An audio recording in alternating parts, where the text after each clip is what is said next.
Bonjour à toutes et à tous, c'est Emmanuel Correa. Dans cette vidéo, je vous propose un nouveau tutoriel Photoshop dans lequel on va continuer à manipuler les outils de base de Photoshop afin de rester en alerte et de ne pas perdre en compétences. Voilà ce que nous allons réaliser. Avant de le faire, posez-vous la question de savoir comment vous feriez pour faire ce type de photomontage.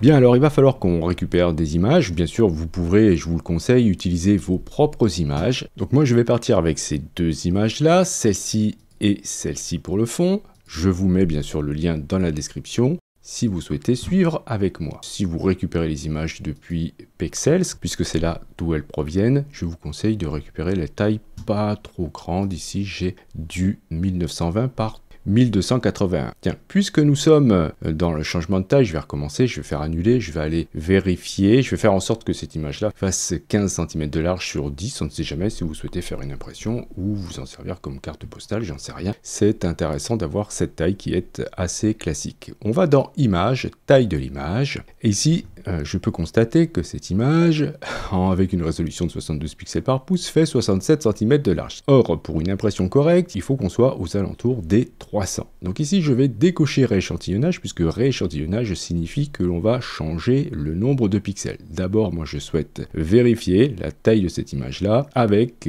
le nombre de pixels qu'elle possède. Donc je vais décocher rééchantillonnage et indiquer ici 300.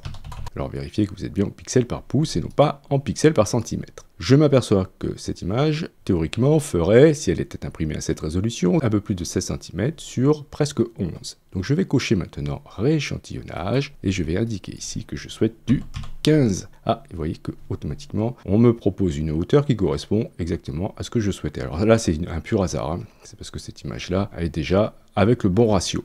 Donc je valide avec OK, voilà, donc l'image change un peu de taille. Vous irez faire la même chose pour celle-ci, même si c'est pas vraiment nécessaire, puisqu'elle sera dans le fond, vous voyez. Donc on va pouvoir la déplacer sans souci. Bien, voyons voir comment on peut faire cet effet de tourbillon. Alors il y a plusieurs façons de le faire, mais on va utiliser une méthode qu'on a déjà vue, c'est la dispersion. Pour cela, on va avoir besoin d'un fichier PSD. Donc je vais créer un nouveau fichier, je vais dans le menu Fichier, Nouveau, et je vais créer un document qui fait exactement la taille que l'image que je suis en train de retoucher. Donc ici, je vais indiquer 15 en largeur et 10 en hauteur avec une résolution de 300 pixels par pouce. Je vérifie que je suis bien en centimètres. Je vais mettre ici couleur RGB en 8 bits et je vais mettre du blanc. Voilà. Je vais cliquer sur Créer. Bien, je me retrouve avec ça. Je vais maintenant faire un dégradé. Pour cela, je vais aller chercher l'outil dégradé qui se trouve ici dans la barre des outils. Et je vais créer un dégradé un peu comme ça. Alors, comment faire ça? Eh bien, vous allez dans le menu Fenêtre afin d'aller chercher le panneau Dégradé. Vous allez ensuite cliquer sur le plus que vous avez là. Voilà, vérifiez que vous avez au niveau des curseurs en haut ici, qui sont les arrêts pour l'opacité, vérifiez qu'ils sont tous avec une opacité de 100, c'est indiqué ici. Ils doivent être noirs. Les arrêts en dessous, vous en avez deux par défaut, un noir et un blanc, sont les arrêts de couleur. Ce qu'on va faire, c'est que on va sélectionner celui qui est le plus à droite, voilà, vous cliquez dessus, et ensuite vous allez vous mettre sous la barre, vous voyez j'ai un doigt ici, et si je clique, j'ajoute un autre arrêt. Donc je vais faire ça plusieurs fois, comme cela. Donc j'ajoute ici des étapes blanches. Je vais ensuite faire la même chose avec le noir. Donc je clique sur le noir et je vais ensuite cliquer entre les blancs pour créer voilà, une alternance blanc-noir, blanc-noir, blanc-noir, blanc et noir. Voilà, comme cela. Ensuite je vais cliquer sur Nouveau pour ensuite le créer, l'ajouter à la suite de mes dégradés. Je valide avec OK. Je vérifie bien que j'ai bien l'outil dégradé, que j'ai ici le bon dégradé, celui que je viens de créer, sinon je peux le retrouver dans la liste ici, tout à la fin. Je vais utiliser le dégradé linéaire. Je vérifie que, alors je peux décocher inversé, c'est pas grave ici, c'est pas très important. La perception, on peut la laisser comme ça. Et ici, si vous avez la nouvelle version de Photoshop, vous allez pouvoir faire un cliquer-glisser, poser votre dégradé et ça va ajouter un calque de remplissage de type dégradé que vous pouvez modifier. C'est extrêmement pratique. Donc je vais le placer comme cela. Voilà. Je vais ensuite faire un clic droit sur mon calque de remplissage et convertir ce calque en objet dynamique. car je vais lui ajouter un filtre et si j'ai besoin de le modifier, je pourrais le faire puisque c'est un objet dynamique désormais. Je vais aller dans le menu filtre, choisir distorsion et ensuite tourbillon. Voilà, je vais choisir un angle d'environ 500 degrés. Vous pouvez cliquer sur le petit moins pour voir ce que ça donne. Voilà, le but c'est d'avoir un espèce d'effet de tourbillon, voilà, assez fort. Voilà, aux alentours de 500, 600, comme ça là. Vous validez avec OK et vous allez enregistrer ce fichier au format PSD. Vous faites fichier, enregistrer sous. Je vais l'appeler tourbillon et je valide avec OK. Vérifiez bien que vous êtes au format PSD. Ensuite, vous pouvez fermer ce fichier et retourner sur cette image-là. On va commencer par dupliquer notre arrière-plan. Vous pouvez le faire en utilisant le raccourci CTRL-J ou commande-J. On va aussi déverrouiller l'arrière-plan en cliquant sur l'icône du cadenas. Et on va s'intéresser au calque 1.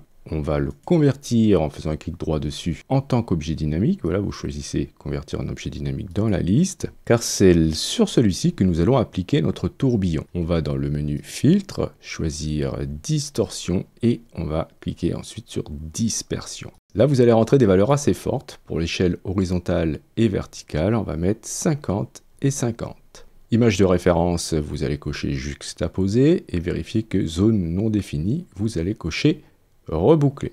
Ensuite, le reste, vous laissez par défaut. Vous validez avec OK et vous allez aller chercher le fichier PSD que nous venons d'enregistrer. Moi, c'était tourbillon. Je clique sur ouvrir et ce que va faire ce filtre, c'est qu'il va appliquer des déformations basées sur les valeurs de luminosité du fichier que nous venons d'enregistrer. Donc voilà ce qu'on obtient.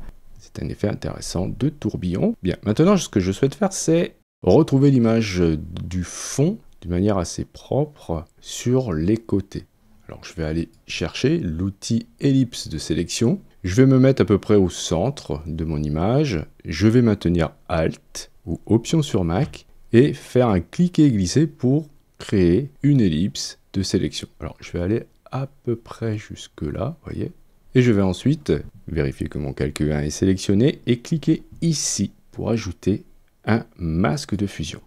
Ce qui permet de n'avoir l'effet de tourbillon que au centre et de laisser visible l'image qui n'est pas déformée. Alors je vais sélectionner ensuite mes deux calques, calque 0 et calque 1. Maintenez CTRL ou commande et cliquez sur les calques et on va grouper le tout, CTRL G ou commande G. On va ensuite reprendre l'outil ellipse, refaire une sélection à partir du centre. Donc maintenez Alt à nouveau ou Option, faites une sélection cette fois-ci un peu plus petite, comme cela. Et vous allez maintenir Alt ou Option et cliquer à nouveau sur l'icône qui nous permet d'ajouter un masque de calque ou un masque de fusion. Ah, c'est marrant, je n'avais pas vu qu'ils avaient corrigé ici le terme masque de fusion, ils ont mis masque de calque et c'est beaucoup mieux comme ça. Ok, donc on clique sur cette icône et voilà, ça nous fait un trou. Vous voyez, le fait de maintenir Alt enfoncé, ça nous crée des masques qui sont l'inverse de ce qu'il serait si on ne maintient pas Alt enfoncé. Donc là, ça nous fait un trou, c'est tout à fait normal puisque nous n'avons plus rien en dessous. On va pouvoir maintenant aller chercher notre calque avec les vacances et le faire glisser. Donc je prends l'outil de déplacement, je fais un cliquer-glisser sur l'onglet de l'image que nous sommes en train de travailler. Je ne lâche pas le clic et je descends et là je peux lâcher le clic. Il faut que je mette ce calque sous le groupe. Je fais glisser le calque dans le panneau calque. Faites attention de ne pas le mettre dans le groupe. Voilà, il faut que ce soit sous le groupe et ensuite je peux le déplacer pour l'avoir positionné où je souhaite. Si je veux le rétrécir, bien sûr, je peux utiliser le raccourci CTRL-T ou commande T pour changer la taille afin de faire apparaître les éléments que je souhaite dans ce calque. Donc voilà, vous voyez, c'est pas très compliqué à faire ce genre d'effet. Alors moi, ce que j'aimerais ici, c'est que la transition dans mes masques soit un petit peu plus adoucie. Je vais aller chercher pour cela dans le menu fenêtre le panneau propriétés et je vais cliquer sur le premier masque, celui du groupe. Je peux ensuite augmenter le contour progressif. Et vous voyez ce que ça fait. Voilà, ça nous fait quelque chose d'un petit peu moins tranché. Et je peux faire la même chose pour l'effet tourbillon. Donc pour cela, il faut que j'ouvre le panneau calque, que je clique sur le masque du tourbillon et que j'augmente le contour progressif. Voilà, parfait. Puisque je suis dans le groupe, pourquoi ne pas ajouter un petit effet de vignettage sur l'image, c'est-à-dire assombrir les coins. Donc je vais ajouter comme premier calque dans mon groupe un calque de réglage de type courbe. Je vais baisser le point supérieur droit, comme cela, et mettre ce calque en mode produit. Pour être sûr que ce calque n'agit pas sur le calque de l'île, enfin le calque 2 qui est en dessous de mon groupe, eh bien je peux vérifier que mon groupe ici est en mode normal. Bon, là évidemment c'est trop sombre, il faudrait que je me base peut-être sur ce masque pour ne pas avoir l'effet d'assombrissement partout. Donc je vais dupliquer ce masque, je maintiens Alt enfoncé, je le fais glisser sur ma courbe, ce qui me permet de faire une copie, et là je valide en disant que je veux remplacer mon masque de fusion. Ok, donc ce que je souhaite c'est l'inverse, donc je sélectionne bien le masque de ma courbe, et dans le panneau propriété, je vais inverser ce masque. À tout moment, je peux augmenter le contour progressif pour avoir un effet plus dilué. Et bien sûr, si vous n'êtes pas satisfait de cet effet, vous pouvez l'enlever. Vous pouvez bien sûr créer votre propre masque pour qu'il s'adapte à votre souhait. Alors maintenant, il ne nous reste plus qu'à créer le texte. Pour cela, il faut qu'on crée un tracé. Et le tracé, on va le créer à partir de la sélection du masque qui sert à faire apparaître l'île. Alors comment faire? Eh bien, je vais maintenir CTRL ou commande sur Mac et cliquer sur le masque de mon groupe 1. Alors vous voyez, ça me fait une sélection de l'ovale, mais aussi du rectangle. Donc moi ce que je veux c'est que l'ovale, donc je vais aller dans le menu sélection et demander à intervertir la sélection. Donc ici, c'est parfait. Je vais maintenant créer un tracé à partir de cette sélection. Pour cela, je vais dans le menu fenêtre, tracé, et je vais cliquer ici. Alors le panneau tracé, il est là, je vous le montre, voilà. Et vous avez cette icône-là. Vous cliquez dessus, ça va vous créer un tracé. Maintenant, vous allez prendre l'outil texte, choisir une police un petit peu épaisse, un petit peu estivale. Là, j'ai Bangers, et je vais cliquer sur mon tracé. Alors, vous allez voir que l'icône de votre curseur va changer, ça fait apparaître une ligne un petit peu tordue. Quand vous la voyez apparaître, vous cliquez. Voilà. Ensuite, vous pouvez indiquer ce que vous souhaitez. Voilà, je vais écrire vivement les vacances. Alors, ça ne sera pas toujours du bon côté. Il va falloir faire tourner tout ça. Mais avant, je valide. Et dans le panneau propriété, je vais augmenter la taille de mes caractères. Voilà, peut-être pas autant. Très bien. Alors, vous voyez, moi, je suis très éloigné du tracé. Vous êtes certainement très proche. Je vais vous expliquer comment vous éloigner de votre tracé. Vous allez aller chercher le panneau caractère dans le menu fenêtre, caractère. Voilà. Et c'est ce paramètre-là qui va vous permettre de vous éloigner. Voyez, par défaut, vous êtes à 0, ce qui fait que votre texte est collé sur la ligne. Si vous souhaitez que ça s'en éloigne, vous pouvez augmenter la valeur ici. Donc choisissez ce qui vous convient le mieux. Alors comment faire maintenant pour faire tourner le texte le long du tracé? Eh bien vous allez sélectionner l'outil de sélection de tracé. Ensuite, c'est là que ça se complique, il va falloir trouver cette icône-là, voyez, qui apparaît. Vous avez parfois une flèche à droite, une flèche à gauche, et lorsque vous allez maintenir le clic, vous allez vous apercevoir que ça correspond au début ou à la fin de votre texte. Donc là, ici, j'ai tout effacé. En tout cas, je le cache. Donc, c'est pas ça qui m'intéresse. Je vais essayer de le faire revenir. Alors là, je suis perdu. Je vais revenir avec CTRL Z. C'est vraiment pas facile. Dans Illustrator, c'est beaucoup plus simple. Donc là, ici, est-ce que c'est la flèche gauche ou est-ce que c'est la flèche droite? À mon avis, c'est la flèche droite qui va me permettre, voilà, de déplacer mon texte. Bien, alors voilà, vivement les vacances, c'est pas mal, sauf que voilà ce qui se passe lorsque vous arrivez sur certaines courbes. Vous avez les caractères qui vont s'éloigner les uns des autres. Alors, vous pouvez changer ici la valeur de l'approche, en indiquant ici une valeur positive ou négative, ce qui va faire se rapprocher ou s'éloigner tous les caractères de vos mots. Mais si vous souhaitez, vous pouvez aussi modifier le crénage sur chaque paire de caractères. Pour cela, vous prenez l'outil texte, vous faites un clic entre deux caractères, vous maintenez Alt enfoncé et avec la flèche directionnelle de votre clavier, gauche ou droite, vous allez pouvoir soit rapprocher, soit éloigner les caractères. Voilà, donc faites en sorte d'avoir quelque chose un peu harmonieux, surtout lisible. C'est pas vraiment le cas ici chez moi. Voilà, je vous montre le principe. Vous ferez en sorte de faire quelque chose de sympa. Voilà. Et voilà, c'est totalement illisible mon truc là. Il faudrait peut-être que j'éloigne les vacances un peu comme ça. Ou que je réduise tous mes caractères. Donc je sélectionne et je vais mettre peut-être du 36. Ok.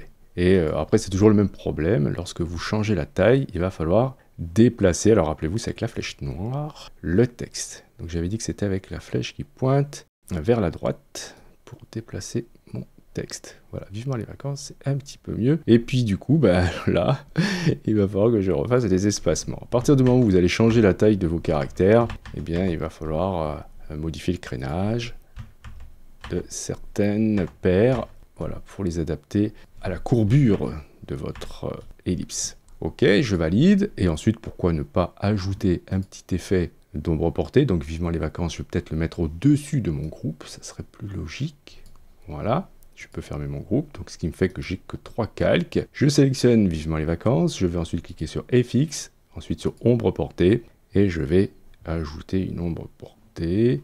Voilà, peut-être avec une taille un petit peu réduite. Je peux cliquer dans mon image pour déplacer mon ombre portée. Choisissez une couleur en mode produit, jouez avec l'opacité, la distance et la taille, et le tour est joué. Et quand vous avez terminé, vous pouvez sauvegarder ce document au format Photoshop afin de pouvoir le modifier plus tard. Si vous souhaitez, vous pouvez aussi l'exporter au format JPEG en allant dans le menu Fichier, Exportation, Exporter sous. Choisissez le PNG ou le JPEG, vérifiez la taille. Si vous souhaitez faire une publication, il faudra peut-être réduire la taille et vérifier que convertir en sRGB est bien coché. Et vous cliquez ensuite sur exporter. Donc voilà pour ce petit tuto qui nous permet de faire ce petit photomontage dans Photoshop.